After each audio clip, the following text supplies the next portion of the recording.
the starting lineup for the Keeping It Real show. From Oak Point, Texas, it's the Tokyo Tex, the Kamikaze Cowboy, the Sukiyaki Jockey, the MOT, the Man of Trail, Tim Kimura. And from the home of the San Antonio Spurs, the captain of the team, the man with the dream, the man behind the wheel for Keeping It Real, Brad Jewett.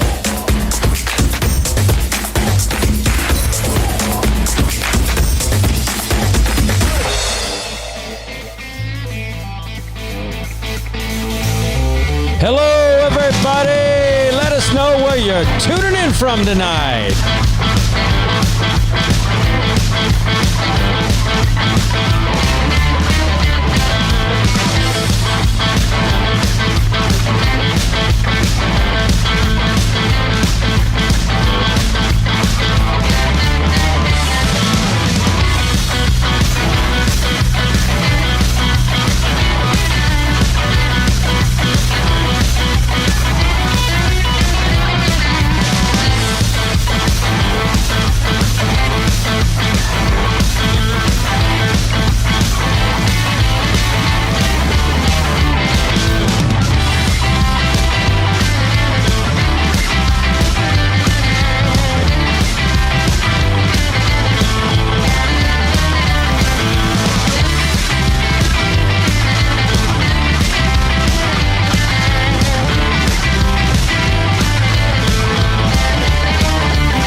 I'm Brad Jewett.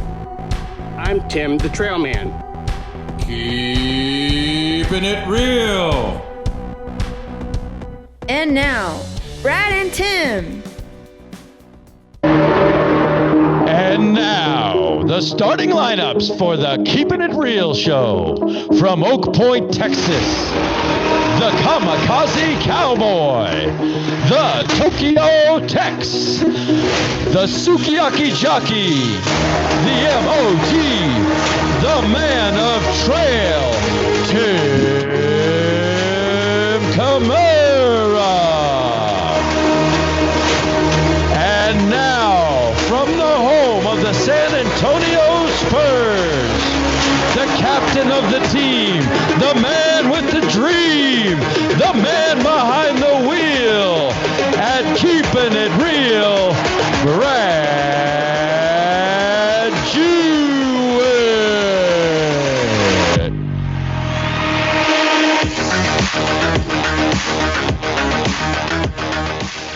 Hello, old chap. How we doing over in Oak Point, Texas tonight? Good evening. Those Vommer sisters are ready to listen. You look very dapper tonight, Tim, I gotta say. Got my Laker tie on, got my Stephen A look here going on.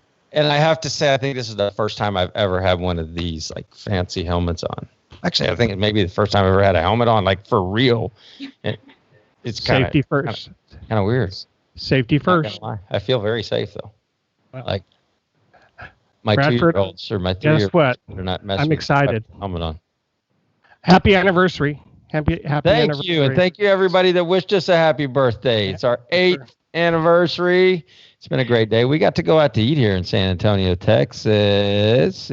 It was awesome. Awesome. Very nice. Very nice restaurant. Kind of got to eat outside. It was very, very awesome. How about our big two girls, our pros back there? You want to bring them in? Maybe. I don't know. Are you ready for that already? Oh, my God. They're just scratching at the door, those girls. Let's go. Oh, let's bring them in. The Equitation Queens, Miss Lainie Deboer and Valerie Kearns. Good evening, ladies. Good evening. Thank you for coming in here. I think I can unstrap now. The professionals are here. Yeah. I'm going to stay safe. I'm going to unstrap underneath this because I think this looks really cool. I see a lot of them doing this at the horse show when they're done. They come out of the ring and the first thing they do is like unstrap, like they're a NASCAR driver, like they just won the Daytona 500. Is that the cool thing to do? Okay, I got it. Okay, I'm going to dig in here. Don't get a headache, Tim. Okay, Lainie, I'm going to let you go first tonight, okay? So let's discuss, tell us your history a little bit, your influences, and how you're brought up. Well, I started with dressage. My mom was a dressage rider, and I would follow her to the barn. And I just really wanted to ride, and so she got me a pony. And I thought dressage was like super boring, so I started jumping, and I started jumping on my own without my mom knowing. I would go out to the outdoor ring and just start jumping piles of jumps. They weren't even really set up for jumps. So she knew that I was pretty much of a daredevil. So I ended up eventing. That's kind of how that bridged over from dressage to jumping. And then from there, I got my first quarter horse pony, and I evented him. His name was Hank Smoky Jet. And he was the best pony ever. And I did 4-H and pony club. And I just started with like the local schooling show circuit with the hunters. I didn't really know what that really was, but it looked kind of fun. And some of my pony club friends were doing it. So we would go to these Wednesday night pony club things. And that's kind of how I found hunters. So. Did your mom train you, or did you train yourself, or did you have a trainer that helped you kind of learn the hunter deal? Pretty much all the above. Like my mom pretty much started me, and then we started not getting along. So she eventually got me a trainer, but yeah, I didn't have a trainer for a long time. We both kind of worked our way through it and figured it out, but she knew enough to step aside and get me some professional help. So And that was really awesome. I couldn't, like, oh, it was amazing. I loved my lessons, and it was super fun. Awesome. Yeah. So, so from there, I was a speed skater. So at the same time, so every winter I would stop riding and I would speed skate. And actually I would live in Milwaukee because they had the only refrigerated track. And I would do my schoolwork, you know, via mail. And I did like pre-Olympic training. I was in the Olympic, one of the like Olympic selection trials as a young kid. And so I kind of got to the point where I had to choose either one or the other, because in the summer they would dryland train and I would ride my pony or my horse. So that's kind of when I came to this crossroads and I quit skating and put all my time into the horses. I just knew that I wanted to do horses. I just loved it. So that's kind of how that all came about. So, and then I later got into, you know, like in my youth career, I got a jumper and I started doing mini prees, and I went to indoors. Harrisburg's like our big championship. So I was on our zone championship team at Harrisburg. I did the medal finals and I did all that. And then after my youth career, I actually took a year off and didn't go to school, and I groomed and I braided, and I worked for a guy that was a horse dealer, and we would go actually to the killer pen, and we would round up the horses and bring them back to the farm, and then we would jump them and see if any of them would jump. So that was kind of like a really cool, crazy job. And then I pretty much realized that I needed to go to school. So I ended up moving to Milwaukee, and I got a job riding, and I went to school, and I did both, but I really loved school. It was like the first time in my life that I really got into school, and I joined a sorority, and I was just kind of normal because my whole life I'd either be showing or skating. So it was really fun. And then I met my husband, Carl, and so we got engaged after I graduated college.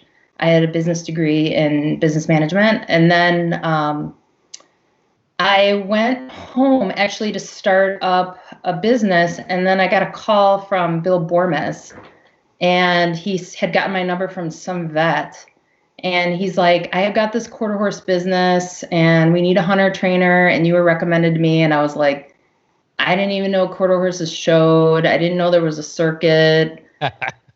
I kind of knew Kalima Quay had done stuff like that, but I didn't really know what it was about. Mm-hmm. And so he's like, well, come out to Montana. And, you know, it was a really cool time because he had Scott Newman, Marilyn Randall, Sharon Kelsall, Mike Berg.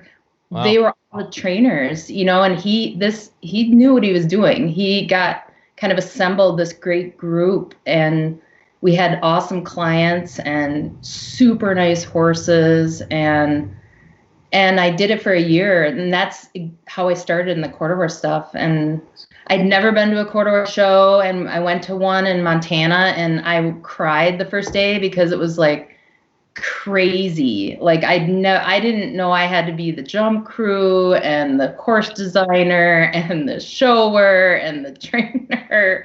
And I just like, what did I get myself into? And then I don't know how many years later, 20 years later, it's just nuts. This journey's been crazy. Yeah. Sure. Yeah. I've met some really nice people, and I've just been so blessed. Just so blessed. So fantastic. So some of the horses that I got a chance to ride was like Skip Siegel Scout was the first horse that I ever won Congress on. It was like 100 in the class, I think. It was crazy big, and I got to ride I'm Such a Sam and for Nancy Murfin, and Flamingo Bay for Mr. Paul, and she was super special to me. And I helped Kerry Von Hewlett with Academy Mosby Award. I never got to show him, but I got to help, and that was really cool. And I had a chance at Blue Skies, Royalty in Blue, Lark's Happy Days. I mean, just such amazing horses. I've been just so lucky. So Great list. I can turn on, but I don't want to bore you guys.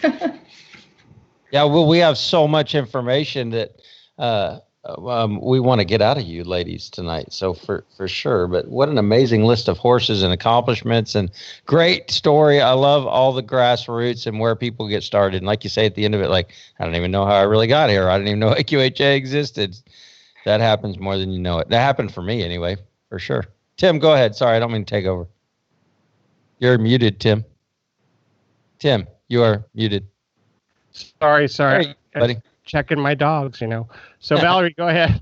I'm listening. So Valerie, go ahead. Let's start with your adventure here. Let's help us out. Okay, well, I was born and raised in Grays Lake, Illinois. I still lived here. My parents built the barn that I'm at 45 years ago. I am extremely fortunate to have the parents that I have. My father does the reiners, and he's the best horseman I've ever seen. And my mother is an incredible horseman with a business sense that equals no other. Oh, great. I'm very fortunate. Sandy Vaughn's my godmother. I just really have never done anything else but this. I've lived and breathed it my entire life, and I can't imagine doing anything else. I never did the amateur stuff. I showed in youth and started showing for my mom when I was 16 in the open. Went off to college and tried to be a civilian. How'd that work for you? Yeah, not so well. I made about a year.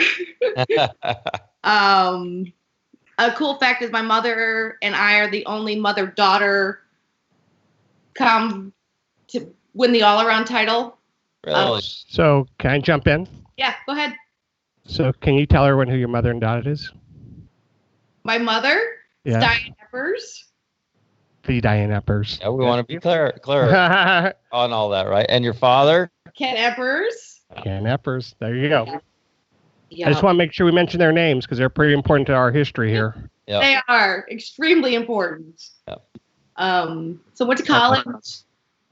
It was not for me. I came home and Brad and I got married and started a business, and we have a daughter who's 18 and getting ready to go to SMU in the fall. She's very excited. Crazy.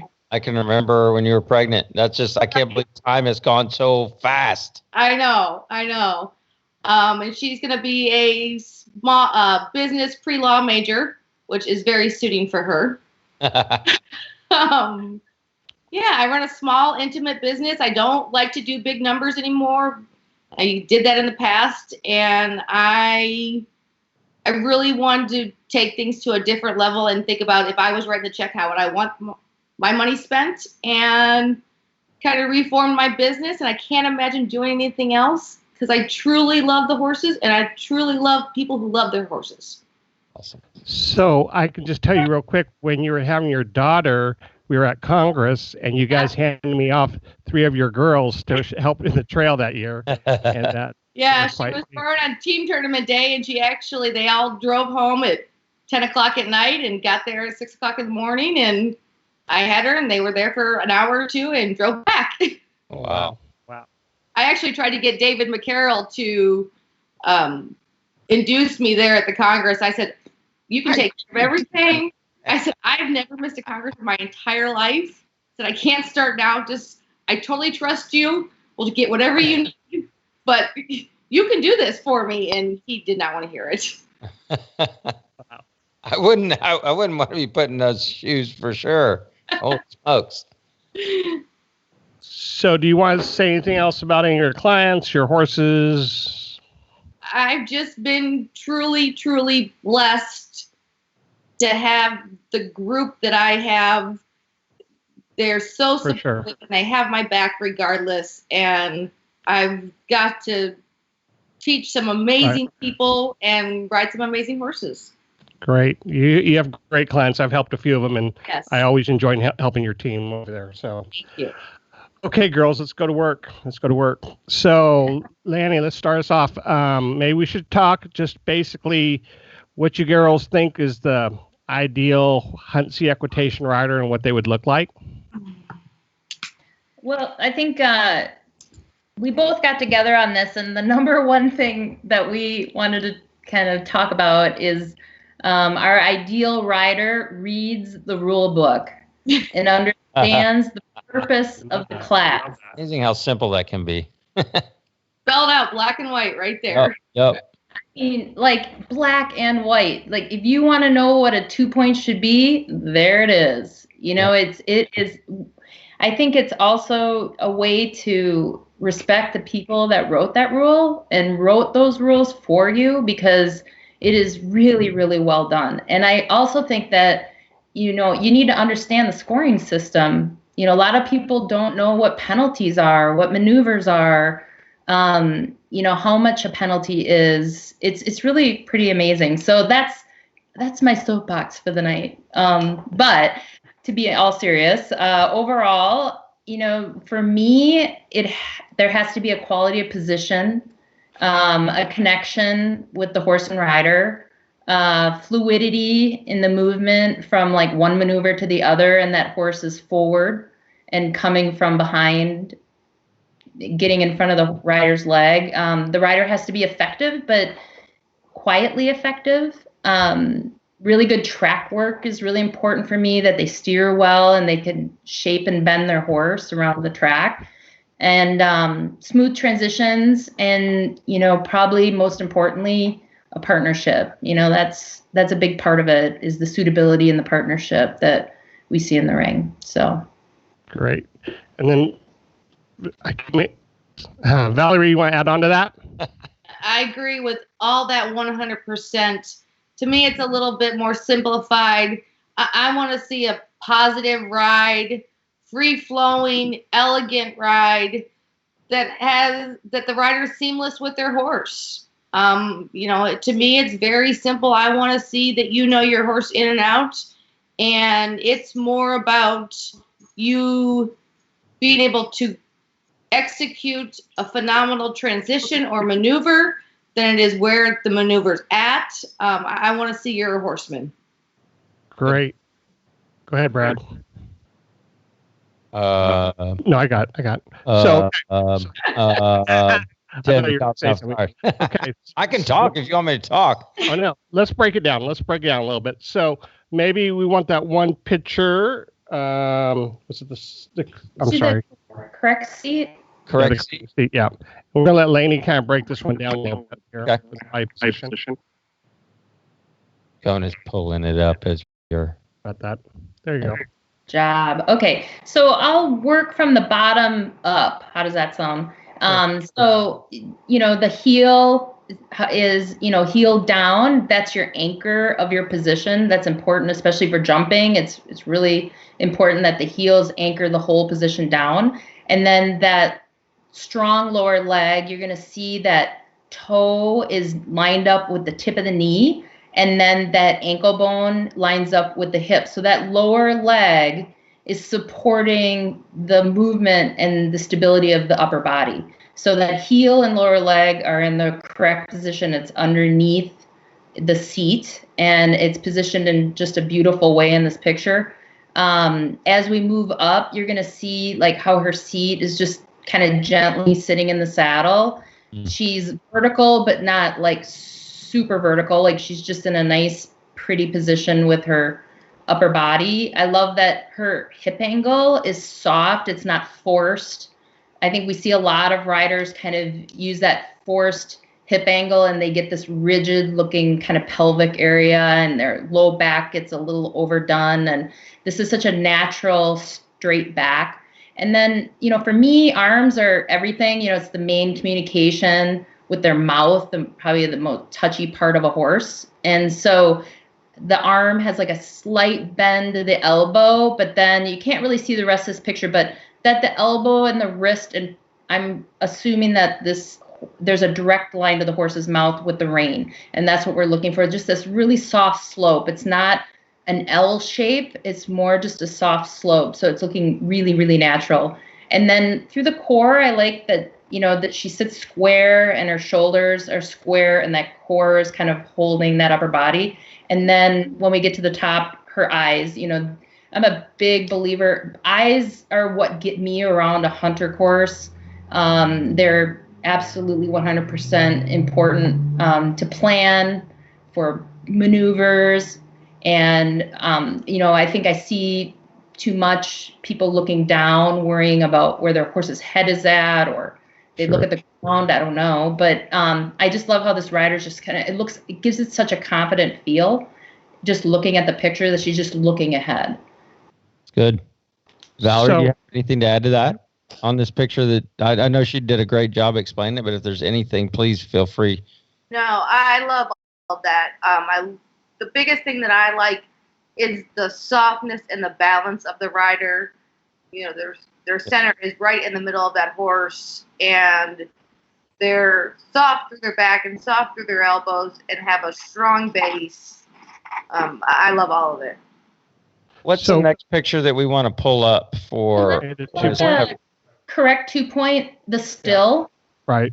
And what the correct 2 point there, Conan? While he's pulling that up, and I just lost my train of thought. Let's talk about the gray. I'll find it. Believe me. Go ahead.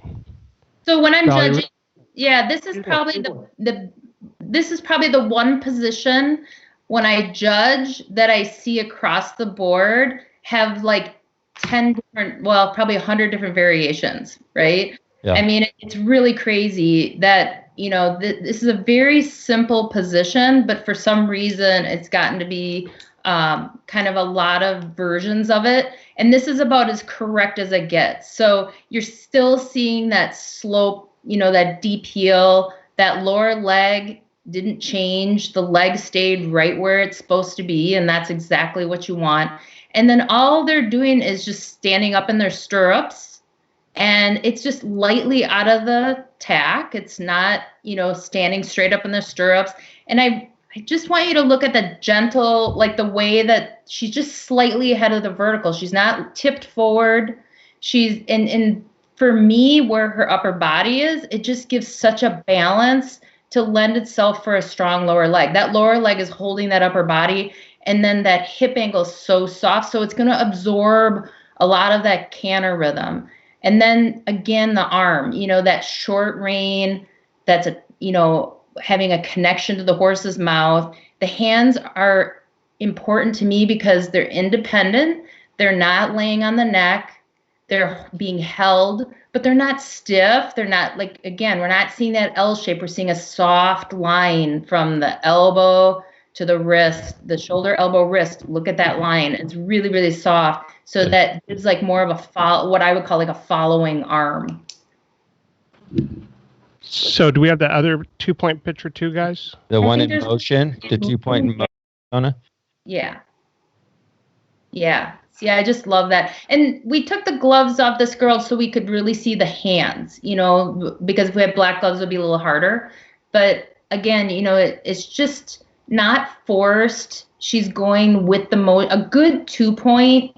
If you're strong in your 2 point and you have a solid position, your lower leg's holding up her body, and you have that kind of nice loose arm, you're going to find that they go with the motion of the horse. A lot of the times with these stiff 2 points, or these, if you have a weak lower leg, sometimes the leg will shoot forward and bring the rider back, and then they'll fall back in their seat. And you can tell that this rider has a really strong lower leg. But when they have this much support underneath them, then they can feel the horse's canter a lot better. And then they can follow that horse through the canter and not work against the rhythm. So a lot of in one of our past, I'll just throw this question in real quick because we have a lot to cover tonight. We don't need to spend a lot of time on it, but on a bunch of questions. But this is right here relative to from one of our past sponsors, Ms. Jan Bruner. I watch folks jumping and they're staying still, but their seat slightly touches the saddle on each stride. Is that desirable? I see many other folks standing in their stirrups, which is best, if you can translate that. Yeah, I mean, it kind of depends on the horse, Jan. Some horses I ride on a little bit of a lighter 2 point. Some I would almost call it like a 3 point position. If I need my seat a little bit to help get that horse going forward just a little bit, I'll touch my seat to the saddle. But, the truth in the Hunt deck, we like to see it a little bit more lifted, but not forced or standing in the stirrup. Perfect. So it seems, tonight Oops, am I? Yeah, there. You're good. You know, tonight, because we have these girls in here, I think it's important that we try to get the writers to understand what the judges are looking for. And right here is the stuff that they talk in the judges' conferences and the judges' clinics and stuff. So I think it's super important that we try to teach them, right? I mean, here's the pictures, the diagrams that you guys see, and we're just trying to communicate what the judges are looking for, because sometimes we all have a different idea what's going on with that. Okay, Yeah, absolutely. This is all from the seminar, the webinar, and eventually this will be available, I think, on AQH University as well, and for future. They're setting that up. That was my point I was going to make earlier. And Kona, if you could bring in the incorrect TAM positions and seat positions while we're on this topic, but that's exactly what I was going to mention. Everybody that's watching tonight, I want you to know this is exactly when and you can see the logo there. At our judges seminars, this is what we go through. So, you read your rule book. It's not going to lie to you. You listen to what you're hearing tonight, it may be learning tonight or refreshing tonight. It's exactly what we are taught as judges. So there should be, by the end of the night, you should be pretty clear on what we're looking for. Go ahead, Kona. Go ahead and put that back up, and we'll talk about those hand positions. So this is from, so we like to talk about trends that we're seeing in certain positions that are incorrect. So this is a perfect example, like if you're in a correct seat, you're just your regular seat. We see a lot of these riders with their hands held high and they're pinched together, and these elbows are kind of plastered by the sides. And the rule of thumb is that you want that arm to be independent, and it is like control center to their mouth. So this kind of braced hand that's an L shape that's stiff is not going to really give a lot of communication to your horse in a soft manner. So we see a lot of people that have this high hand, and then let's go to the low and wide hand. There's, I think, the next slide. Yeah, we're seeing, these people these equitators are kind of coming in with these reins that are way too long, and they even kind of bent over the wrist. We call it like a puppy paw. But a lot of this comes from this need to kind of pull a horse's head down, which is absolutely incorrect. You want to push the horse forward up into your hand and cradle that horse's mouth. You don't want to pull down the horse's pole on the bars of the mouth with the bit, but with a low wide hand. So these are two kind of things that we see that are trending, that we like to kind of get the judge's eyes on, to know that that's just not proper. So Valerie, maybe you can help us here. Maybe we should talk about the rein length and shortening the reins. I guess the term is shortening the reins when going up into the 2-point of the trot or canter. Can you guys help us out with that? Yes. So for me, there's two types of, there's several different ways you can do it, but I like a subtle change. You must shorten your reins when you move up into the 2-point, whether you're 2-point of the trot or you're hand galloping. For me, that is number one priority. You must do that. I like to see a very subtle, soft move that stays in connection with the horse. If it's a big move, it takes away from the rhythm of that maneuver. For me, tradition says that you should pull through your reins, where you take one rein and pull it through. But I know that makes it a big move, so some people will take their fingers and just kind of scooch up those reins. And what do you tell your amateurs to do, or youth? I want them to find something that works for you. I always pull through, but again, if that is a struggle for them and it's taking away from their communication with their horse, they need to do what suits them to make everything fall together better. Lainie, you want to add on to that? Yeah, I would absolutely echo what she said. And, what we don't want to see is there's an adjustment that you lose your connection. I think that's the biggest thing. Like, you have to kind of take into the history of the class. Say you're galloping across a field fox hunting. And if you go to take your reins up and let go and your horse catches a toe, you're going to go flying through the field. So, I think connection at all times is imperative. How you do that, like she said, it's a comfort level thing. We like the pull through method, sneak up your rein method. But I do kind of see these beginner riders kind of inch up like that, and that drives me crazy. So here's a question related to where we're at right now from Nikki Schultz. We were always taught the extra bite of the rein was to be on the right. The pictures have all been on the left. I've seen riders switch sides. Reverse. Can you, Valerie, if you want to start, can you kind of comment on the bite of the rein and then on which side? I would love to. So in the rule book, it actually tells you how to address your rein. What? In the rule book? Are you kidding Yeah. me? Really? Step by step, how you address your reins. Grab the buckle, put your left hand, by the withers, pull it through. For me, the bite is always on the right, as Nikki says, tradition. But I really don't think if they're looking at what side your bite is on, right, you've got bigger issues. But I think at the judges seminar. Yes, that's what I was just going to bring up. Go ahead, Lainie. I know you spent a little time on this. Well, yeah, and it was a big ordeal. I'm really funny about the bite on the rein on the right.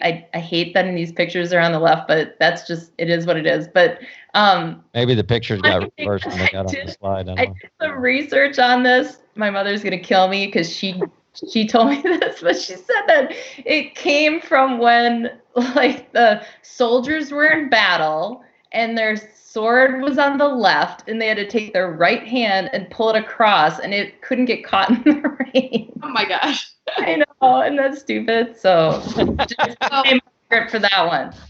Another cute story about addressing your reins. My last year in youth, when I showed the equitation at the World Show, that was part of the pattern. You walked to the first cone and you had to address your reins and then start your pattern. Oh, wow. Yeah. That's cool. Yeah. Like that. So, can we go back to rein length too? I mean, I was just curious what the proper rein length is, and then my girlfriend keeps asking about how to teach a horse to push against that bridle a little bit. Am I muted? Tell me I'm muted. No, you're good, Tim. I think they're assessing the question here for a second.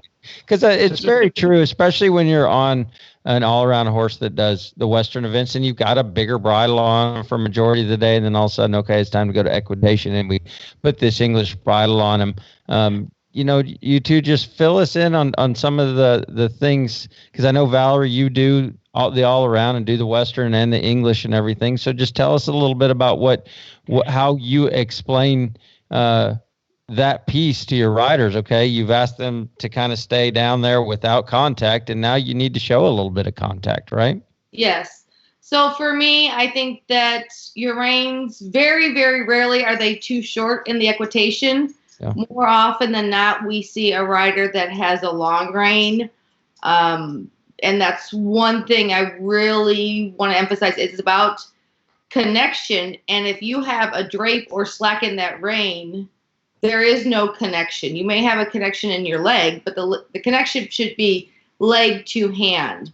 And in order for that horse to go to the bridle and be soft and set on your hand, and you be able to maneuver every part of your horse through every maneuver, you have to have a great connection from your leg to your hand. And the only way that a horse is going to set to your hand is if your hand is soft. If your hand is rigid, it's going to brace and bounce off that bridle. Where if you have a really soft connection, they don't feel like they're in trouble, and they want to go to that bridle, and they want to do what you are asking them to do. Great answers. Lainie, you want to add on to any of that? No, rein length's a tricky thing because, if you're built like me, I'm built like we call my arms like gator arms because they're really, really short. And so I have to ride with a little longer rein because my arms aren't very long. But I always keep a feel of their mouth. They're always in the bridle, laid into my hand, accepting the bit. and that comes from the motion of the horse going forward off my leg and my seat. So the one thing that I, really can't stand is when, there's just this drape in the rein. And now there, if you read the rule book, it's per maneuver a penalty of 5-point penalty. So if you're going to do your whole pattern on a draped rein, if there's 8 maneuvers and you have a drape the whole time and you start at 70, you're going to be really a low score. So it's there for a reason, because it's so important. And this comes to the purpose of the class, is that it's a prelude to over fence classes. And we need to have a nice feel of their mouth, nice rein length, so we can negotiate around a course. So I think I want to ask the stop question, not the halt question, the halt question. Catching myself. Put your English helmet back on, Tim. It'll keep you. I took my cap off. Can you kind of describe what you guys think should happen when you're going from the canter to the halt? Valerie, you want to start again? When you're going from any maneuver you make, if you don't have a great connection and understanding for your horse's strengths and weaknesses, you're not going to produce any maneuver well. Anytime that you ride hand to leg, your stops, that horse is going to elevate, drop its back, the stop's going to be harsh. If you can ride leg to hand up to that stop and soften your aids and get that horse to melt into the ground, is what we're ideally looking for. We don't want that harsh, bracy stop. We want it to be elegant. This class is all about tradition and elegance, and I think that that's something that everybody's missing. And it doesn't matter if you're on a horsemanship horse that has a big stop or if you're on a hunter that doesn't have a stop. You need to find a way to show your best maneuver where you have the biggest connection. Well put. Lainie, you want to add anything to that? Well, I would just say that, she's spot on, absolutely spot on. And I would say that that's one of the things that I probably see the most when I'm judging at the youth world. If there's a halt, sometimes the more all-around riders kind of have this feeling that the quicker they get the halt done, the more efficient they are, the bigger score they'll get. But that's not what we're looking for. We're not looking for this crisp. Maybe that's more of a horsemanship thing, and we've kind of talked about it with the judges. But this is kind of where we kind of get a little different in the Hutsy deck. It is exactly what she talked about, communication that you have with your horse to kind of nice, lightly and softly and balance is a key for a nice, pretty, soft transition. That's all we're looking for. We're looking for that communication between you and your horse. Very good, ladies. Okay, Mr. Jewett. Ladies and gentlemen, it is time for Rapid Fire. It's your favorite time of our show, everybody. The random questions that they have no idea what's coming. They've got A, B, C, and D cards. Tim has picked 10 questions. And they've got they don't look these as very quick nervous. as you can. Now, ladies, make sure when you hold your card up, you put it right in front of your face, okay? If you put it out to the side, we won't be able to see it. You got to put it right up in front of your face. Fire away, Tim. Question number 1. What temperature of wings could you eat at my favorite restaurant, Hooters? What temperature? Oh, A, mild, B, medium, C, hot, D, 3 Mile Island.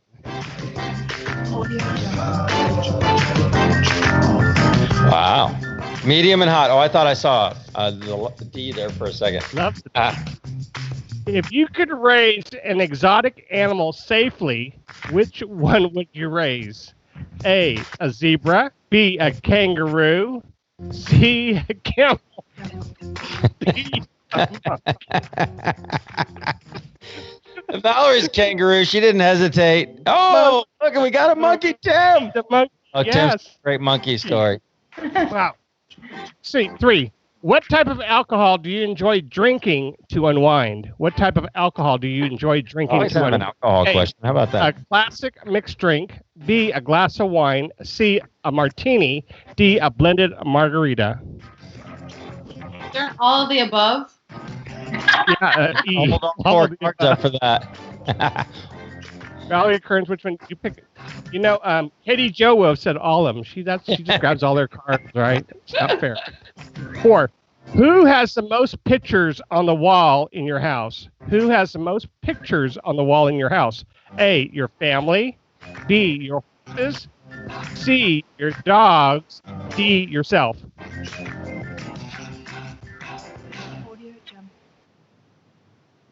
Oh, we got a family and your horses. Good job. They're not self-absorbed, Tim. 5. What fruit do you eat in the morning? What fruit do you like to eat in the morning? A, bananas. Or A, apples. A for apples. B for bananas. C, any type of berries. D, any type of melon. You have a none of the above. We got bananas and berries. 6. What type of meals do you like to cook at home? What type of meals do you like to cook at home? Valerie, A, do you have seven. a none? American. B, Italian. C, Mexican. D, microwave. I hate to cook. I can't cook. Not that I hate to. I can't. Oh, I do mean lasagna. There you go. B for Lainie. I'm good at B. lasagna. Not applicable. Right? Hey, Which country would you enjoy visiting and not have to work? Which country would you enjoy visiting and not have to work? A, Switzerland. B, Austria. C, France. D, Italy. Who's your friends out there? Italy wins. Nice. Landslide. Nice answer. Which female artist could you go watch perform if you went to Las Vegas? Which female artist could you watch perform if you went to Las Vegas? A, Lady Gaga. B, Britney Spears. C, Celine Dion. And D, Cher. Cher and Lady Gaga. Hey, good job. Wow. What store could you walk through and just window shop?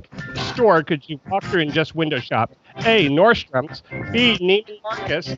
C, Saks Fifth Avenue. D, Bloomingdale's.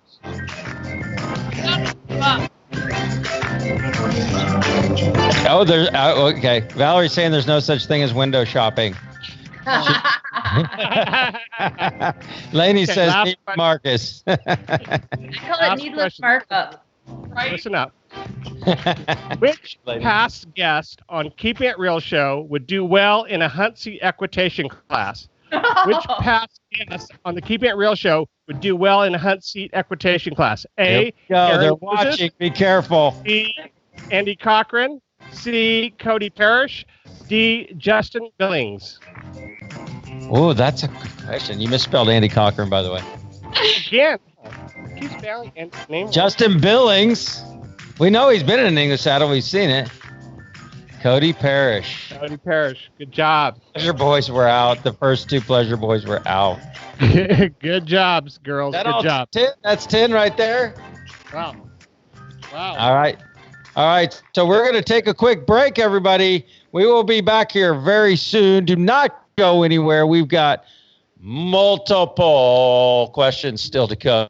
Some more pictures to go. We still have to talk about the working hunter under saddle. We're excited to hear more about that. And please stay tuned to our sponsors. And we want you to know if you're interested in being a sponsor of the Keeping It Real show, please let us know by going to thekeepingitrealshow.com, thekeepingitrealshow.com, and click on the link there and give us your information, and we will respond right away. So everybody pay attention to the sponsors. Thank you, sponsors.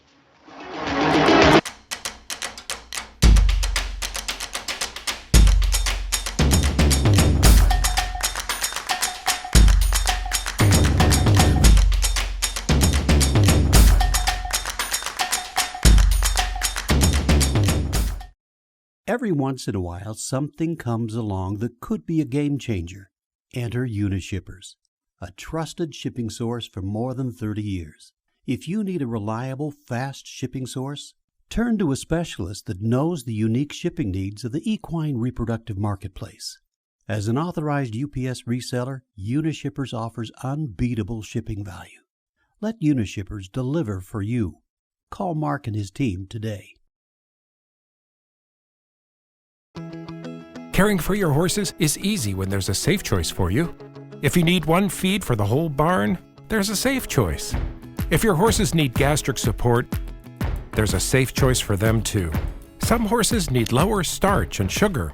You guessed it, there's a safe choice for them. There's also a safe choice for mares and foals, for seniors, and for easy keepers. All these horses can gain a lot with science-backed nutrition from Nutrina. Yours could too. For every horse, there's always a safe choice.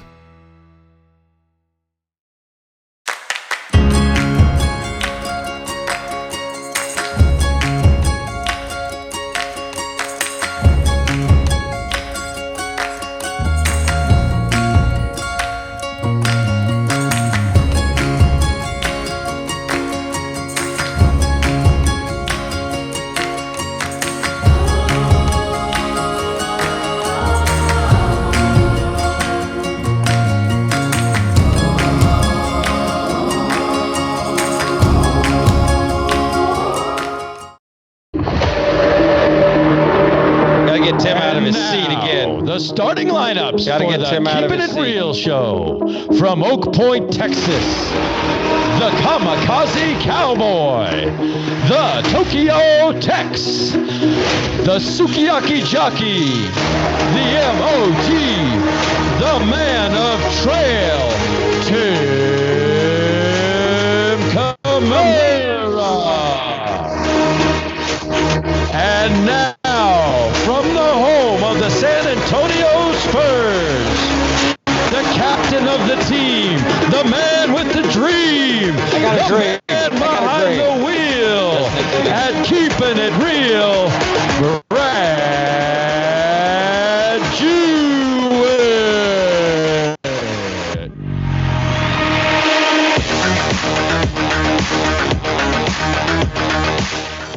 We had to get Tim out of his seat again, everybody. These questions, these heck questions, I can see it's burning his brain a little bit. He's trying to say all the right things, do all the right things. Hey, everybody, we have got a great giveaway tonight before we continue with our show. Here is our question. We've got, well, let me tell you the giveaway. How about that? So our great sponsor, Nutrina Feeds, is giving away 5 bags of feed, which they figure is 1 month for one horse worth of feed. Okay. So we have 5 free bags of Nutrina feed for the first person that can tell us what are the 2 points of contact in the 2-point position. What are the 2 points of contact in the 2-point position? Why is it called the 2-point position? Did I phrase that right, ladies? Yes, sir. All right. Very good. So we will keep an eye out to see who gives us that answer first. And meanwhile, Tim, let's take it away, buddy. Okay, Lainie, let's talk about the leg yield and the side pass and how that you think it should be executed. Okay, so Tim really likes the side pass, right? Isn't that what Oh, you've been yeah. talking Yes, about? it does. I've been doing it for months now. Sorry, my bad. The half pass. Yeah, he wants to see how the other end of the world does the side pass. Yeah, like I've been doing that for, oh my God, my bad. Again. Nope. Oh, I know it's okay. I think half pass, side pass, we're good. We're good. So I think we have a diagram that will help this situation. Do we have the other one, Kona? The one with all of them? I can use this one, but the other one would be better. No, not that one. It had kind of like 6 different positions. There's a little shadowy on the right side, bottom Nope, right. that's not the right one, is it? No. Kona, I'm sorry. I'm distracting Kona. We have, while Kona's finding that picture, say it one more time what we need. So there should be a diagram that Valerie gave you guys that there was like 6 different scenarios, and we're going to look at 2 of those. The upper left-hand corner. The drawn paperwork there, Kona.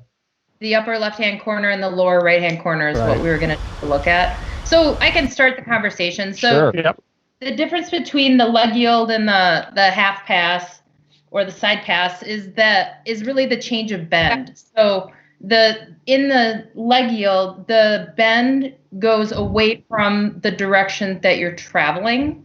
So that would be the leg yield is in the upper left-hand corner. So Right. it's a very slight bend to the left as this horse is traveling laterally to the right. And as you can see, it's not a hard shift in a straight line. It's just a general, like, shift over across the diagonal laterally. What the most important part for me, other than the correct bend and the leg yield, is that the horse, from their back, stays straight so that their legs cross over. That's what we're looking for them to track over themselves and keep forward motion.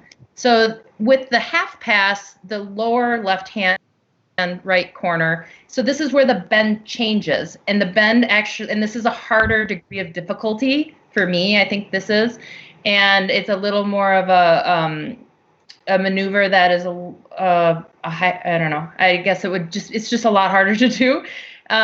So you're going to change the bend into the direction that you are traveling laterally. So you're going to see that horse is moving laterally from left to right, and the bend is to the right, so the nose. But look at, again, from the wither back, the horse is straight. Great. Hang on. Okay, Valerie, you want to help her out and say your part on this? I agree with all of it. Yeah. It's a maneuver that we don't practice enough at home.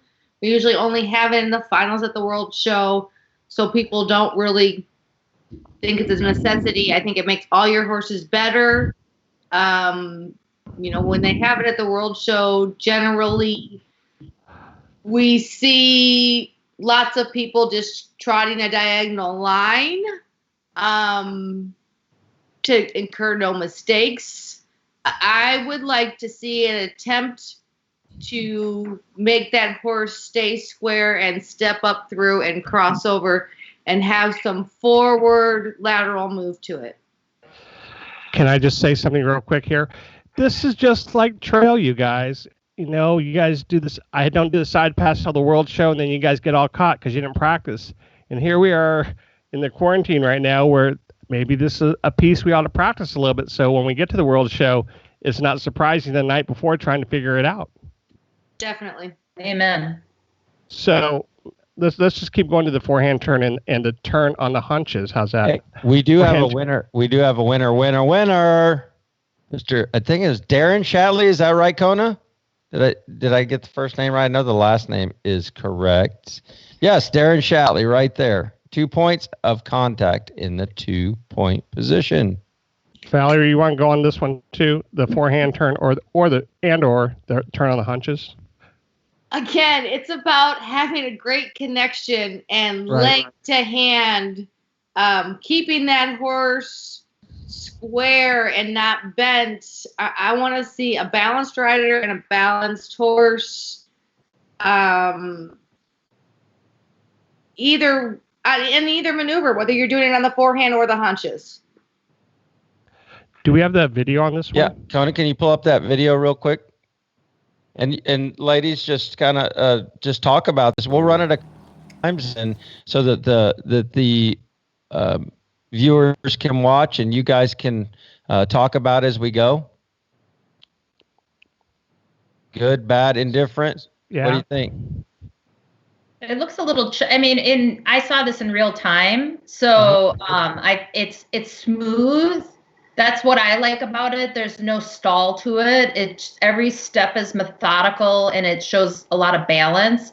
And that rider is centered with a nice lower leg and is supporting the horse through connection. So what we're looking at is just like the swift movement of him just kind of moving away from the leg and just staying super balanced because that rider has the right position. Is there any, in your opinions about, and we want to hear your comments on that as well, Valerie, on if they move their front foot a little bit, or if they step forward, if they step back? I mean, give us, let's take it to a judge's, both of you are judges. Let's take it to a judge's piece a little bit. Like let's maneuver score this if we can, because that's kind of our only live piece. Like obviously that horse kind of shifted a little bit in its front end. So does that detract from that maneuver? Did you like how the rider handled that maneuver? I mean, just speak to us. Tell us exactly what you'd like as a judge. What's going on in your head? Well, for me, it's a very positive maneuver. She's very quiet and subtle with the way she gets the horse to step around. There's no resistance from the horse. There's good communication. As far as a plant foot, rule of thumb is whatever leg you're pushing with, then that front foot is going to plant, and the horse is going to step forward and around. Gotcha. Yep. But there is no penalty if they don't have a plant foot. I don't think we need to get caught up in them having a plant foot. I would like them to be balanced, square, and stationary and have a primary foot. But again, I'm looking at the rider's balance and connection with that horse more so than what that foot is doing. Great. Any add-ons, Lainie? The one thing that it kind of, I really liked everything about this except for the end. And what happens is she never meets the same track that she started with. So the horse goes a little past. It's like, I guess in a reiner speak, it would say like a little bit past, like not an overspin, but just a little past it. And for me, how that translates is it moved really nicely off her left leg, but then her right rein and right leg weren't able to stop it in a square manner. Love it. So that's where I would kind of come in with, I'm not going to minus that maneuver by any means because it's so good. There's so many good things going on. It just might be the difference between a 1 or a 2 or 2 or, probably a 0 or 1 or a 1 or 2. That's. And I think that if her hip was slightly sitting on her push leg, I think if her hips were a little bit more square over that horse, that start off would have been a little easier. That's kind of what I see. She looks like she's kind of leaning a little bit. Yep. So at this point, can we go to the common mistakes that we see sometimes, whether it be a lower level or a higher level rider, and maybe talk about the headsets again? Lainie, you want to take that picture? Let's go ahead and pull that up, Kona. So I would say, the most common mistakes that I see is when I'm doing like youth world is just the weak positions, in the 2 points and just an overall weak position. So, again, take advantage of this time at home while you're not showing to just really work on the strengthening of the position. And then, I'd really want to talk about this manufactured shape. It's, what I would call a headset, and this kind of over bridling that we were seeing with it's like this over flexion without the forward movement. And so what I did was, and this is something that we showed the judges, is these are 4 different screens.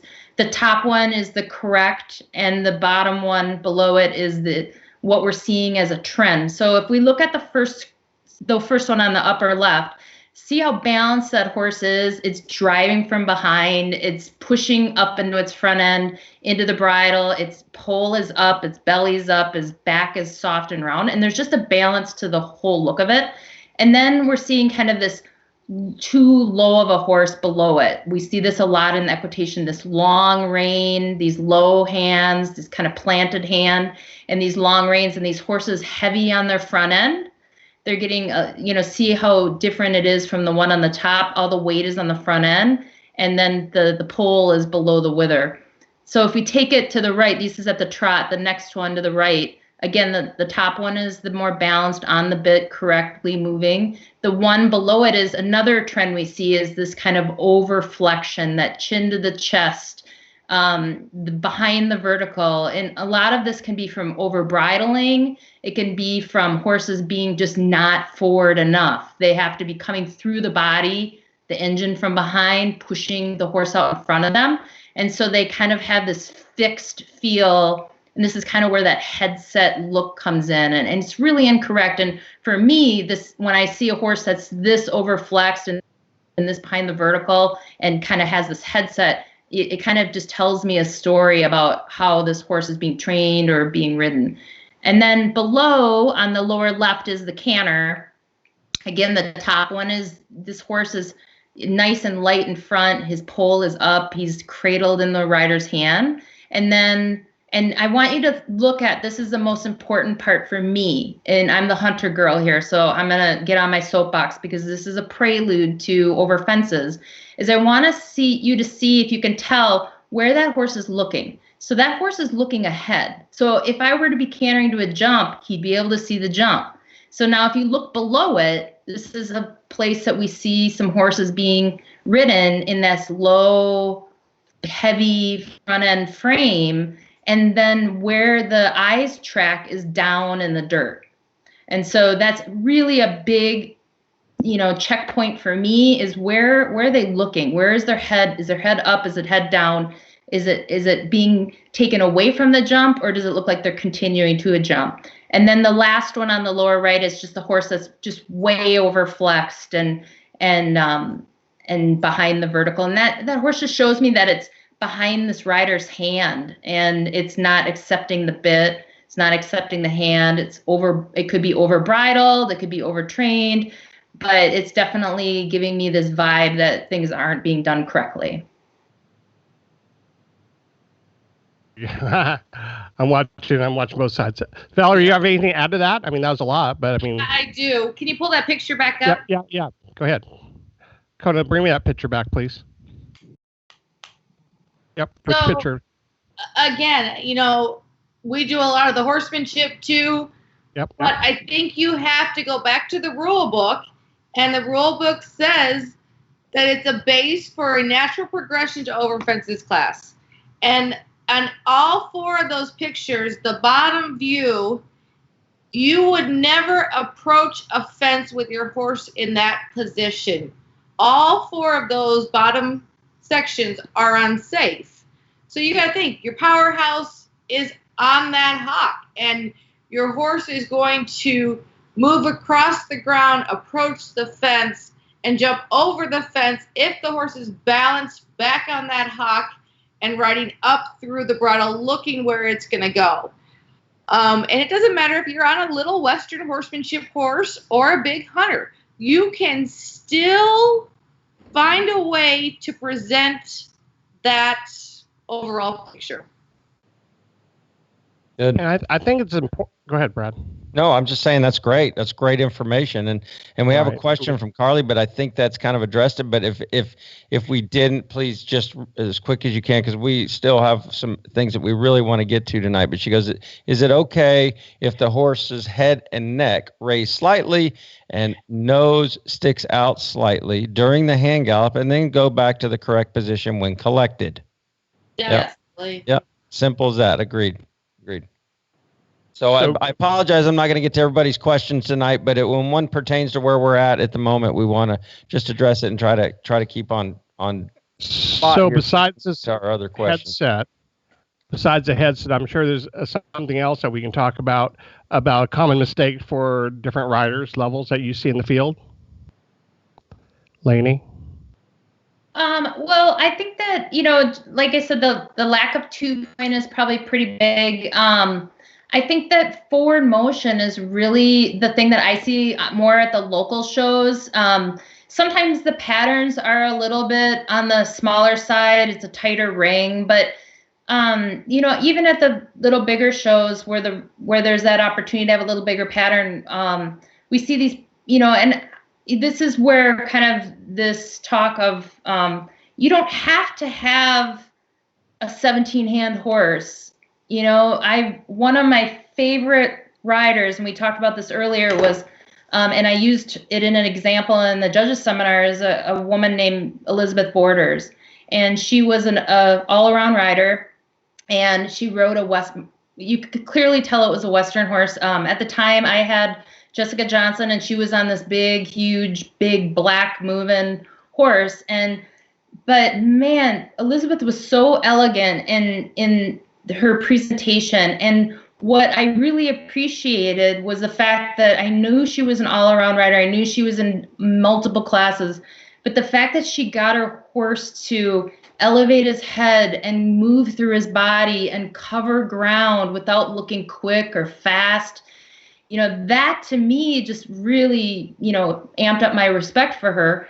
And that's something we see. These riders, I think, they do the other events and they're a little bit behind the leg or a little headset, or they're not really moving their horse out. You can tell there's kind of an uncomfortableness with that. And I think we need to see, we need to start moving forward a little bit more and really honor what this class is about. Great. And Valerie? Oh. Easy. You got lots to pick from, so. Right. I think it needs to, Lainie's spot on. It doesn't have anything to do with the Western horse. Everything needs to ride forward and be more positive and present it. Make it a performance. Show me that you're in there because you love it and you love what you do and you love the experience of working with your horse. And I think everything has become so negative. I really think that everything needs to rotate towards the positive and what the people are doing well and what they're doing right. Right. And I'm seeing a lot of questions pop up here that really is all answered with those simple comments like that. Yeah, connected. That's the thing that I see, like speed ? Yeah. I want to talk about. It's not speed. It's impulsion. Impulsion is what we're looking for. That's the difference. Right. Yeah. Same thing with because one was, do you keep impulsions in the sitting trot? Yes, you keep the impulsions in the sitting trot. In other words, do you want to see the sitting trot look like a jog, or do you want to see it kind of step in? We want to see impulsions in every gear. Am I wrong? I mean, we want to see that connection, that leg to hand connection through this whole pattern. It doesn't matter what gear you're performing at the moment. Even in a downward transition, forward is most important in a downward transition. Impulsion. Right. That's how you handle that. Yeah. So that's what we need to. I think if people would go forward, 99% of their problems would be solved. Believe me. So, ladies, this is a piece I need. Can you help me with some exercises or something you can do or teach some people at home that could help some of these maneuvers we're talking about that we need to improve? Lainie? So what we do is, Valerie and I are kind of on the same page. No stirrups, 2-point, 2-point, 2-point. Even lunge line lessons we've done. We take away reins, working on balance. We work a lot with poles on the ground. A lot of people will come to me just for Hunsey deck pattern or Hunsey deck work. They don't necessarily want to jump. They're a little afraid to, or the horse just can't. So we work a lot on, that part of it, as far as, using poles to really show your imbalances and your weaknesses and your position. Can I just stop you for a second? Don't do this at home if you're going to use the nice trail poles. Make sure you're using some rugged old poles. Don't take my good trail poles out there and start loping over those poles and chipping them up, please. Thank you. Valerie? It's true. So I agree 100% with Lainie. I think the biggest thing that I see is people don't practice in the English saddle. If you want to have success, you must get in that saddle with your pants and boots and not your jeans and your knees wrapped with a leg wrap. Make the full effort to do your job well. And practicing in that English saddle in your pants and boots will make a huge difference. And it doesn't mean once a month. It means if you want to be successful at that class, then you need to live in your pants and boots and in that little saddle, and not practice your pattern in the Western saddle and say, okay, I'm good. That is the biggest thing that I see. And I think that the 2-point probably is the weakest maneuver that I don't think people do enough that translates through everything. But I also think that the sitting trot is a huge weakness because it's difficult And so everyone avoids it, just like the 2-point. And I will say, like, that's where that lunge line comes in, because we work a lot on, we pull the stirrups and the reins, and then we just have them sit the trot and kind of absorb it. And that helps so much. And I will say, I absolutely 100% agree with your saddle thing. And I will back that up with the, please oil your saddles. Don't let them be free. Don't think that they're just sitting there and then you pull them out. They're hard as rocks and they're just nasty. Like, oil your saddle so it's sticky and tacky. Give yourself a little bit of edge over your competitors, because sometimes they see these saddles. I'm like, damn, I wouldn't be able to ride that. There's no way. It's so slippery. Yeah. So please oil your saddles. And these tips are really important, I think. You know, I mean, I see the sisters out here riding all the time, and they switch saddles and they do their thing, and I'll give them props on that. But I mean, no matter what it is, it could be trail too. I mean, if you don't practice, it's not going to happen. You may think it's going to happen, but it's not going to happen. I knew trail would make its way in here somehow. She loped over the poles, man. Cantered. She cantered over the poles. Hello, come on. Yeah, cantered over the poles. Oh my gosh. Okay. So I think I want to jump to the working hunter under saddle for a minute. So we need to get there, because I really want to show this stuff. So maybe we'll start bringing some of these in. Lainie, I'll let you kind of start with this. Is there a certain picture you'd like to start with? Yeah, I would like to start with the first ideal. I think that first ideal one. Yep. And the second ideal one. Go ahead. So I'm going to just talk about, like, you know, where this started, because the first number one question is why do we have another under saddle class? That is the first thing that people ask me. And, you know, it came from a place where we were watching our numbers plummet, 60% loss of hunter entries. And we were actually asked by the AQHA to create a task force. And out of this task force, we created this along with several other members that helped craft this really cool class. And it took years and a lot of blood, sweat, and tears. But, you know, what came out of this was, you know, you have to show, your horse has to show over fences. It doesn't have to be with you. It can be with your trainer. It can be anything, any jumping class. It can be hunter hack only, or green working hunter, or amateur working hunter. It doesn't matter. And that makes you eligible. And this class is going to be held right after the jumping portion of the day. It's not on a separate day and a separate ring. It can be even held with the jumps in the ring. And so what we want this class to look like is, and this is a good picture right up here, is that you're going to see more freedom in this more upward, uphill, forward movement. And what our goal is to take the pace in the ring that we have in the ring that we go to the jumps on, and we want to be able to demonstrate that this horse has enough stride to be able to get down a 12-foot strided line. And also even at the trot circle at the end, that, you know, we do a soundness check at the end, but that's sometimes the prettiest trot that you'll see because it's so forward and relaxed. So these are the things that we want to reflect in the under saddle. Is everything that we're doing in the hunter ring is we're kind of bringing it over. So you're going to see in the canter more 2-point. You're going to see these horses being a little bit freer with their head and their neck. They're going to be uphill and looking forward, a little bit more of a different look than what you've seen before. So I want to go to ideal too. So this is like our ideal at the trot. This horse is still in the rider's hand, but he's just balanced. His everything's coming from the hind end. And see that canter, I mean, how beautiful is that front leg? And it's because he's lifted up and he has freedom in his shoulder. His pole is up. He looks like he's cantering to a jump. You can sit the canter, you can 2-point. He's lifted out of the saddle going with his horse, and all that power is what brings us over the fences, is what you're seeing behind. So this is what we're going to see in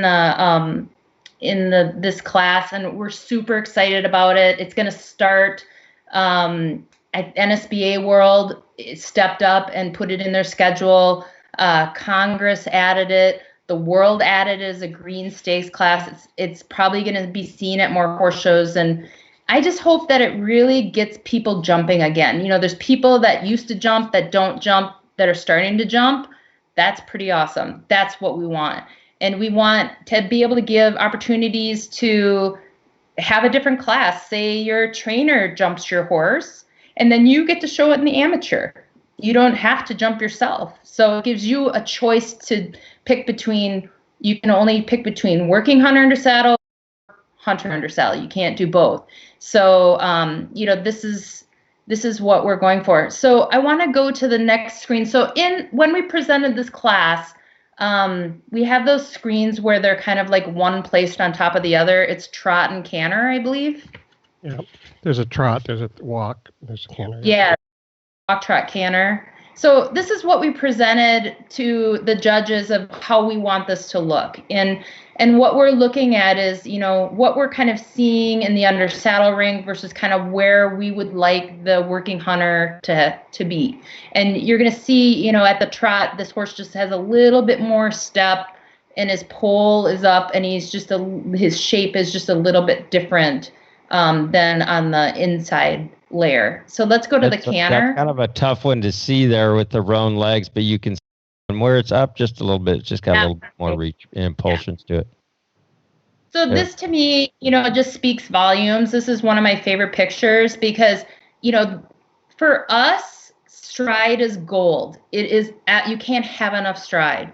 And so the fact that just by bringing that head up and she's cantering more forward, that she just took a foot of stride added to this horse's ability to negotiate around a course. So that's our goal. You know, we want to start picking out these hunters that look, and the nice thing as a judge is you've seen this horse earlier in the day and how it negotiated around the jumps, whether it was a hack line or not. So you're being able to see if it, you know, added a stride or two, or it got down the line easy. You know, that shows that it has a tremendous amount of ability to become a future hunter. Is there any other pictures that we have to show on that? I think there's a walk. Right. Walk one, yeah. I think the canter one is by far the most impactful. Yeah, for sure. Yeah. Hey, and I'll encourage all of you while we're looking at this, just a walk picture here, but, you know, sometimes it's hard to see these on your smart devices. If they're small, it's a phone or an iPad or something. I would encourage you to all of our smart TVs. You can watch YouTube. Go to the Keeping It Real Show YouTube page, Keeping It Real Show, and subscribe to it. We have the links on our Facebook page. You can just go click to it. It'll take you right to it because there's other keeping with it without the G, blah, blah, blah. I get that a lot. It's Keeping with the G, Keeping It Real Show. But you can see that on your TV. You can see the difference definitely in those pictures here because I've got a big monitor up here above me that I can see those. And it was a little bit harder on my laptop here. So definitely I would encourage you to go do that. Check it out on YouTube. Did someone say that maybe one of the horse's head was too low on any of those pictures? Yeah. Probably. Because there were some whose head was too low. But we don't want to go negative here, right? No, so it's all about just showing more what the class is. I think it's more about the legs, right? Yeah. What you're looking for the legs and stuff like that. We don't want to make this like pitting the under saddle against the hunter. That's not what we want from this at all. We just want to offer an opportunity for our hunter numbers to grow, and we want to get people jumping again. And I really feel like, you know, David Warner and I started this Huntfield Derby years ago, and we had kind of a test show, and we did 2 over fence classes and an under saddle class, and we made it kind of a divisional, like a circuit championship kind of thing. And what we found was everybody that jumped did the under saddle. And I would say 99% of the people wouldn't do the under saddle at a regular horse show. So we knew there was something there. We just needed to kind of find a place for them to go. So, you know, that kind of drove this from the beginning. And then, you know, just trying to get people back to jumping. I mean, I remember when, you know, there'd be a lot of like under saddle people jumping or trying to jump or wanting their under saddle horses to jump. And it's just gotten so specialized. So we want to get back to that and kind of bring back some people that maybe even left AQHA and get them back going again. Good. So, one more topic I really want to touch too, if we can, because I know I'm running out of time a little bit, was the focus group that Patty had. And when she was on, she talked about how she got the amateurs and youth together and discussed some of the different maneuvers or patterns that they might see at the World Show. I had one question talking about the hand gallop. It said many people just 2-point with no change in speed. Can I ask you girls like what you're expecting on that, and if there's any other things that we should discuss quickly about the patterns? Valerie? So for me, Yes. it's got to be about a definite length of stride. I don't need to see someone go as fast as they can go, but I also want to see that if I wasn't looking at the words in the pattern, that I could see it said move up into the hand gallop and hand gallop across the end of the arena or whatever the pattern calls for. And I think when you get to that top level, it's about making it look easy and selling it. So you may only have to go 50 miles an hour, but if you sell it like it's the best 50 miles an hour you've ever done, you're going to get the same score that somebody goes 95, or even a better score, somebody goes 95 and is scared to death and has pieces falling apart everywhere. So do what you can do well, and the more you can push the envelope, great. But if you don't practice pushing the envelope, you're never going to be able to do it. Right. Lainie?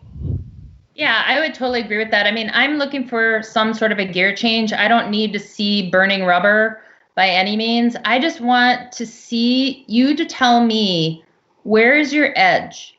Where you must know your horse well enough to just find the right amount of gas on that pedal to get them to where they don't get quick, they don't get off balance, that it's a comfort level, it's a gear change. It doesn't have to be fast, but I just want to see that your horse, that you can put the gas on and then they react to your leg. So I know you're on that conference call too, Lainie, and can you just tell us like what they were talking about or which maneuvers that they were discussing, and maybe we can quickly just talk about one or two of them and either how you coach it or what you should see in it? Yeah, so what Patty did was pretty brilliant. She put together a task, I think a focus group, and I got a chance to sit in on it because I help her with the patterns a lot. And it was really interesting because we took the top 10 in the world for the youth, the amateur, and the select, and we did a conference call and we just asked them, it was an open conversation. What did you like about patterns? What would you like to see more of? What, don't you like? What could we add to this to make it more special? And it was so fun because each group were totally different. The youth came up with different ideas. Those select ladies, they want to ride without their stirrups. I thought that was amazing. Like that was something we didn't think they wanted. And they're like, we're fit, we're ready, pull our stirrups. I'm like, fantastic. The amateurs wanted, they had some really great ideas as far as, trying to get back to the roots of the class. We talked about even going back to kind of the old days of testing. So maybe after the flat phase, we pull the top 4 and we do a test where they have to go to the wall and not look. And each one has to do the test. And I thought that was really cool. I think that would get the crowd into it. It would show that they can think for themselves and ride by the seat of their pants a little bit more. So that was kind of fun. Those amateurs wanted something challenging like that. What we got from the youth, and this is going to be like absolutely proof it did not come from me at all, but one of the kids that's not even a jumping kid said that she'd like a pole on course, somewhere she could do a little canter over a pole. And I thought that was really cool. We did it a long time ago in a line. It didn't quite work, but I think one rail would be kind of neat. Right. Even kind of talked about maybe adding jumps in there that you have to kind of move around the jumps, and you don't jump them, but maybe you negotiate around it. Maybe it changes your track. When we show the equitation or fences, Robert puts up islands. We thought we could kind of utilize that. So just so much fun talking to members on and just really creative about, lengthenings, shortenings, extensions, fun maneuvers. It certainly inspired me. And I keep, I just sent Patty a video today because I was just like, oh my gosh, I have this great maneuver. And it kind of takes a couple of those ideas and puts it together. So I'm excited. How about a trail course? Can I put a trail course out there and you guys can lope around it?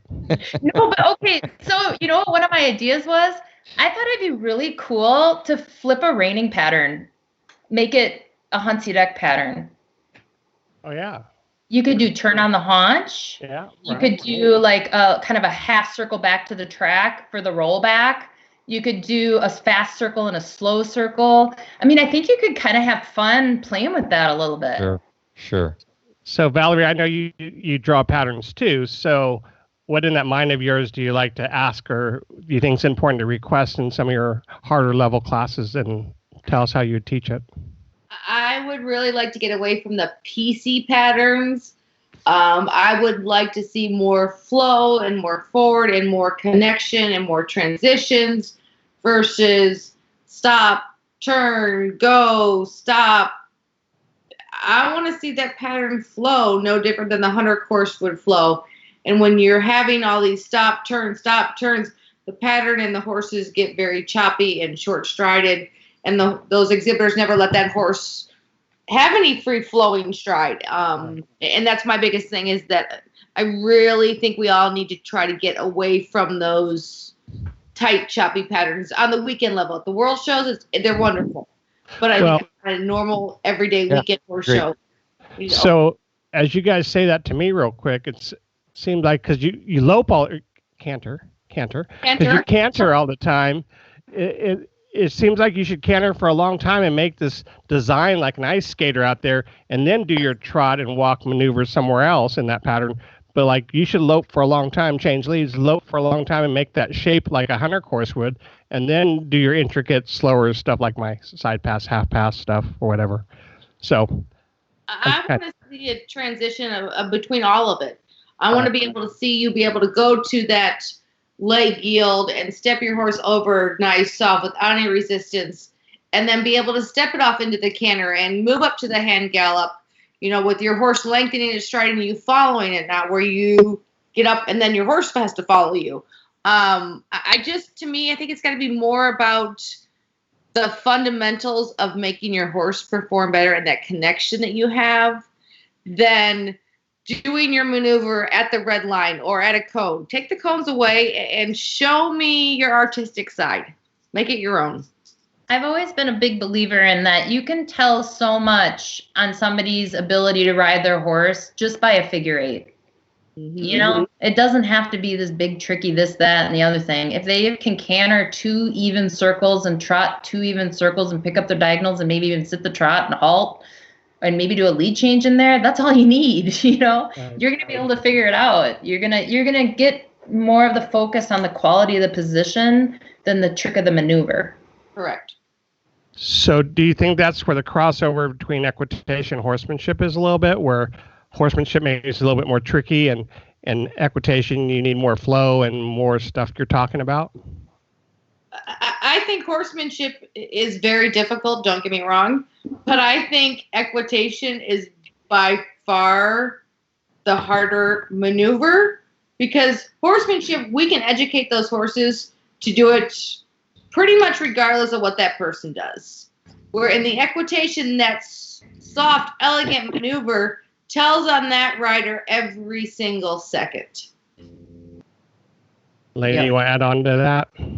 I totally agree. I think it's such, that's why hunters is hard. There's a reason why a lot of people don't do hunters. It's just a very difficult, it's kind of this balance between, you can't have too much control and you have to kind of have this partnership with your horse to find your edge, and you have to have a feel.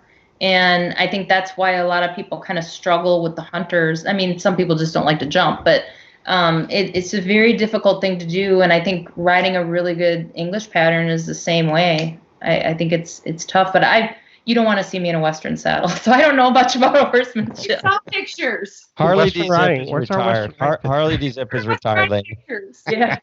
You'll remember my name till the day he dies. It'll be like, get that hunter girl off me. So, ladies, I'm kind of out of questions here. Is there any other statements you want to talk about before we close this baby out? I would just thank you for this platform. I think it's just awesome. You know, so many people were excited about this. This is such a great tool. And I just think it's so awesome that you guys are doing it. And I see the work you put into it, and man, my hat's off. It's really admirable. So thank you. Thank you so much for saying that. We appreciate it. I mean, everything that's going on, you guys have put a whole positive spin on keeping us educated and moving us forward when we're stuck at home. Right. Absolutely. You know, just because, you know, we're at home right now, and what a time to do it. So we made use of our time. So, Brad, Jude, I lost my helmet. You lost it. Did she already put it away? She didn't like the clutter. She took it away from me. So it off, this Brad. was so good right up until the end. I mean, there was so much information. If anybody tuned off too early, they're going to regret that, because it was great information all the way through. Thank you two ladies so much for giving us your Friday night. Thank you everybody for tuning in and watching. It's been a very educational night. Again, what you heard tonight is what we hear at the judges seminars. And for goodness sake, everybody, go read your rule books. Yeah. Download your rule book. You can get it on your smart device. There's absolutely zero excuse. So AQHA's made it very simple for us, and we're just thankful that you two are very eloquent in how you say it. There's no problem whatsoever knowing what you meant in it. Obviously, we couldn't get to everything because there's a question. Everybody has a question for everything, right? But if you keep it simple, read your rule book, everybody, I promise you'll be closer for sure. And if you see these two ladies at the horse show here soon, make sure you say thank you. I'm sure they would love to answer any questions that you have.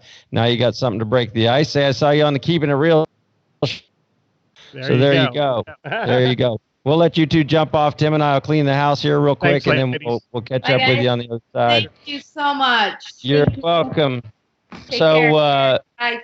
we are going to just tell you a little bit about on Monday.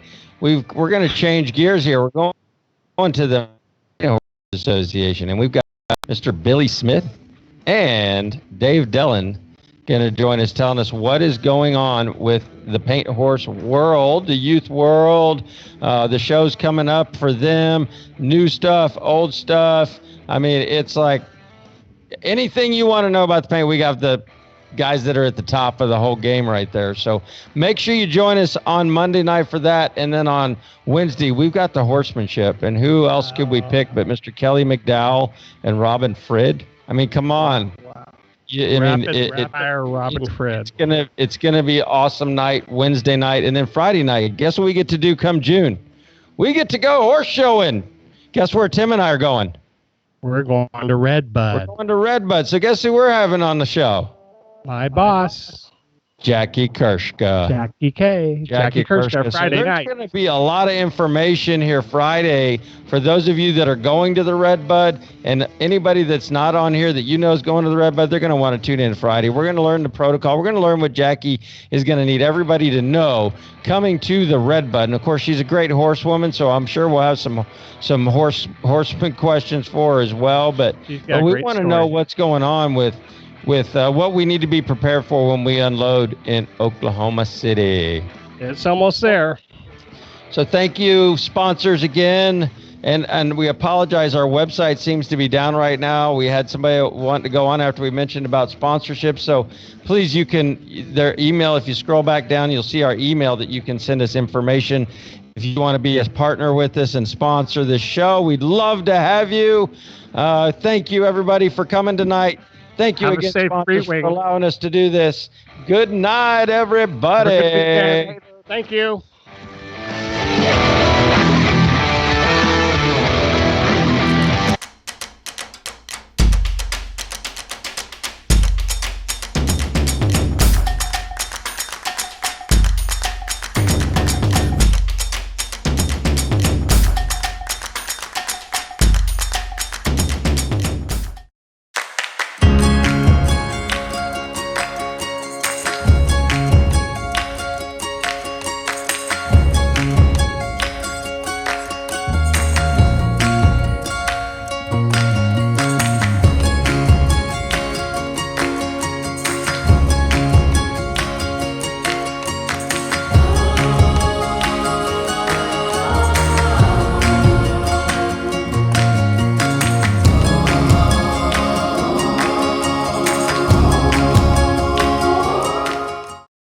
Every once in a while, something comes along that could be a game changer. Enter Unishippers, a trusted shipping source for more than 30 years. If you need a reliable, fast shipping source, turn to a specialist that knows the unique shipping needs of the equine reproductive marketplace. As an authorized UPS reseller, Unishippers offers unbeatable shipping value. Let Unishippers deliver for you. Call Mark and his team today. Caring for your horses is easy when there's a safe choice for you. If you need one feed for the whole barn, there's a safe choice. If your horses need gastric support, there's a safe choice for them too. Some horses need lower starch and sugar. You guessed it, there's a safe choice for them. There's also a safe choice for mares and foals, for seniors, and for easy keepers. All these horses can gain a lot with science-backed nutrition from Nutrina. Yours could too. For every horse, there's always a safe choice. This has been a Kona Cam production. Thanks for watching. Tune in next time.